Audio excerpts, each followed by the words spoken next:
So Brian Cashman, general manager of the Yankees, is obviously looking for pieces because the trade deadline is next Monday, the 31st. And it's been reported today that I guess he's had preliminary dialogue with the Cleveland Indians. And he has a long-standing relationship with the GM of the Indians. And they had preliminary discussions about a couple players. Two starting pitchers, Mike Clevenger and young kid Zach Plesac. But the surprise piece who was discussed, which would be great, but it's still I don't see the need. Would be is Francisco Lindor. I see him just as a better fit for other teams, particularly since he's going to require a lot in return, and I would not be giving up Gleyber Torres or Jason Dominguez, their top prospect. It's going to cost them quite a bit. Obviously, Miguel Andujar will be part of any package, and probably Estevan Florial, and maybe, I don't know, but I would not be giving up Dominguez or Clark Schmidt or Gleyber Torres. No way. No way. But that's me. But I just wanted to give you, break that news to you. So the Yankees have had preliminary discussions. It could have just been the most preliminary of the preliminary, but those are the three players that were announced on the Indian side.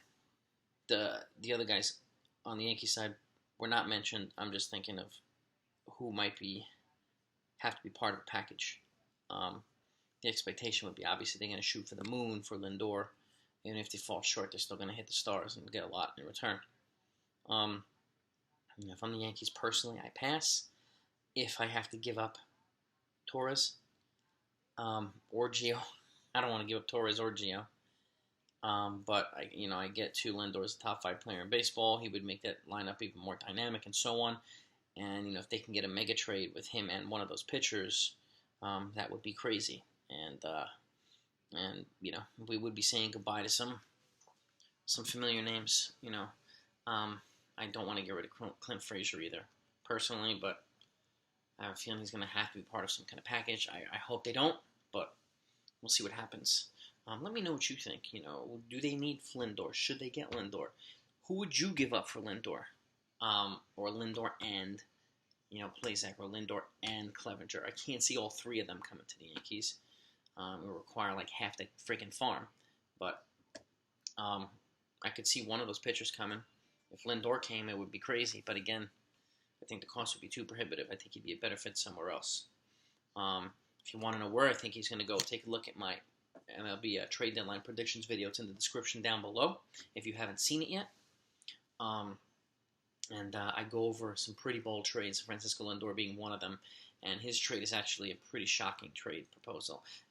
But it does fit a significant need for that team. And he would be kind of franchise altering for that team. So that's what I got for you today. And I hope you enjoy this. If you did, please hit that thumbs up. If you're new to the channel, welcome. If you're a baseball fan, this channel's for you, so make sure you hit that subscribe button. I would greatly appreciate it. If you want to continue watching the videos, and I do put out several every week, make sure you hit that bell next to it so you don't miss the new ones, okay? And take a look at the 100+ videos I have out already. In the description, you'll see a bunch of them for your enjoyment. And, your feedback is always welcome. I respond to everybody. I want to keep this dialogue going with all the baseball fans, because this is from a fan for the fan, and I want this to be one of the best channels out there. Okay, even though I'm a diehard Yankee fan, I like to be impartial. I'm not going to just have the Yankees winning the World Series every year and them getting everybody in the trades. It's just not realistic. I like to be a Yankee fan who actually lives in reality. And if you look at some of my other predictions and whether it be trades or whatever, you'll see a lot of the other teams make bigger and bolder trades than the Yankees. And I may or may not even have the Yankees winning the World Series. Let's take a look at my predictions for the standings this year. Take a look at that one too. You might be surprised. You might not be surprised because the other team is pretty good. But that's what I got for you today. I appreciate your support. So keep it short and sweet, but dialogue has begun. And usually, if Brian Cashman starts dialogue this early with a specific team, and he has this glaring need, which is starting pitching for the Yankees. You have to get another guy there to protect Cole. Can't depend on Paxton to stay healthy. That's clear. And we're already down Severino and German. We've got Montgomery, we've got Happ, but Happ's been unreliable too. We've got Tanaka. Tanaka's kind of old reliable, but he's still working his way back to full strength as well. So, we need an arm or two in that, in that rotation. And I think it would be a really good idea if Cashman was able to go out and get one. So, hope you enjoyed this. Be safe. Let's take care of each other, and I'll talk to you soon.